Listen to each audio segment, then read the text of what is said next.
Kan sudah mulai memasuki musim laporan keuangan begitu, Pak Betul. Guntur. Nah ini seberapa kuat nanti sentimen dari laporan keuangan emiten ini bisa mengerek kembali laju pergerakan indeks harga saham gabungan? Harusnya cukup kuat ya, kan kita lihat basis dari kekuatan dan kesehatan suatu perusahaan itu kan dari laporan keuangan salah satunya. Walaupun di luar itu kan pasti ada juga kita lihat secara struktural dari sisi makro dan dari sisi sektoral.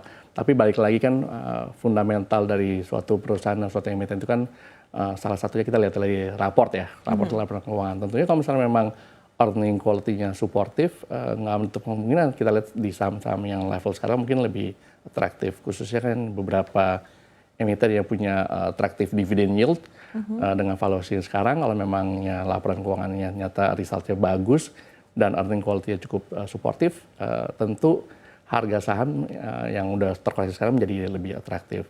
Tapi baik lagi gitu, kalau misalnya harga saham sekarang kita lihat turun banyak, tapi ternyata earning juga boncos dan jelek juga gitu, earningnya nggak mengecewakan.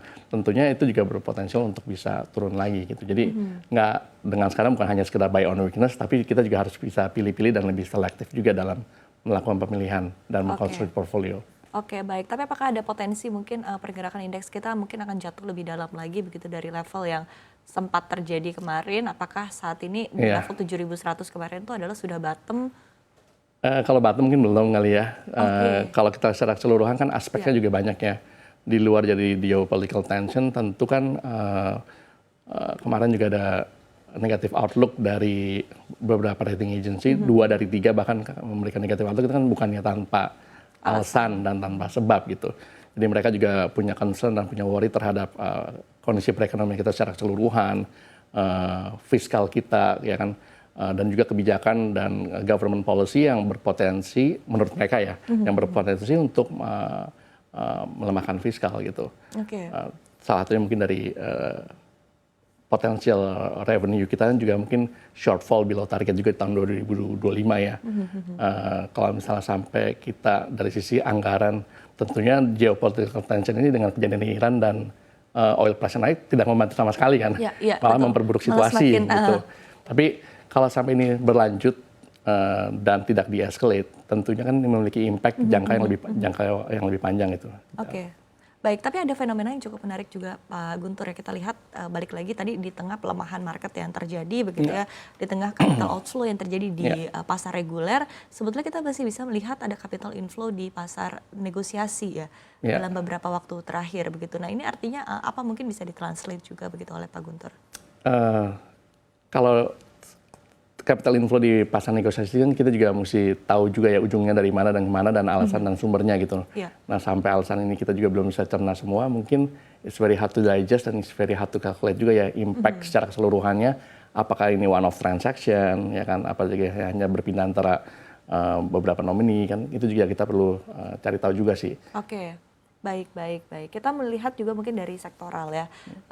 Tadi balik lagi kita membahas pergerakan harga minyak dan ini juga menjadi sorotan tentunya untuk pergerakan emiten-emiten yang bergerak di sektor komoditi. Begitu seperti apa mungkin analisa Anda Pak Guntur ya, dan di satu sisi mungkin di tengah kondisi yang saat ini sektor-sektor apa saja di market kita, di pasar saham kita yang bisa menjadi perhatian atau pertimbangan bagi para investor? Tentunya dengan kenaikan oil price ini kan juga ada beberapa sektor yang mungkin secara keseluruhan juga perlu kita bisa kita lihat juga ya.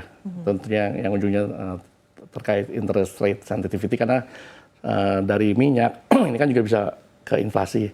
Dari inflasi juga bisa ke menentukan kebijakan daya beli dan juga tingkat suku bunga gitu.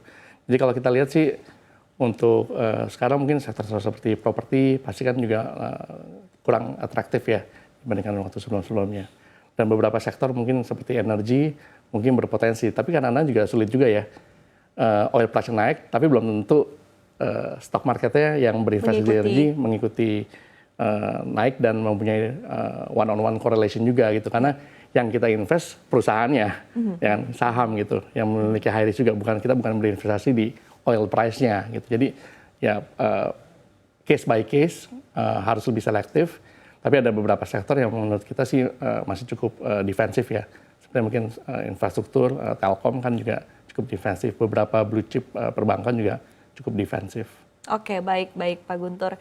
Terima kasih sudah memberikan insight-nya pagi hari ini Pak Guntur ya, di tengah sekali lagi juga mungkin kebingungan dari para pelaku pasar ya, karena dinamikanya luar biasa sekali begitu ya, perubahan-perubahan dan juga antisipasi yang perlu diperhatikan oleh para pelaku pasar ini juga tentu agak sedikit lebih kompleks ya ketimbang kondisi normal. Karena balik lagi ini efeknya juga beruntun begitu ya, kita melihat. Dan yang paling penting mungkin ini semuanya unexpected ya. Betul, unexpected, dan sekali lagi masih akan belum tahu ya kedepannya akan seperti apa begitu ya. Sebenarnya simple sih. Kalau kita lihat kan secara keseluruhan ini kan kayak lihat ini hari kan rebound, temporary rebound. Tapi kan temporary rebound ini kan karena ada indikasi, kemarin ada signal dari Trump bahwa the war is gonna be over soon. Ya, kalau memang itu benar mungkin ya bakal something yang lebih certain ya. Tapi kan kita juga lihat kan dengan Trump itu juga banyak uncertainty. Betul, bisa tiba-tiba berubah, bisa tiba-tiba berubah pikiran esok hari. Dan ya, jadi ini hari potensial, ini hari ada short rebound bukan berarti besok bakal berlanjut. Dan demikian juga dengan Iran yang kemarin juga sempat menyatakan bahwa tidak akan lagi menyerang negara-negara sekitar. Ya,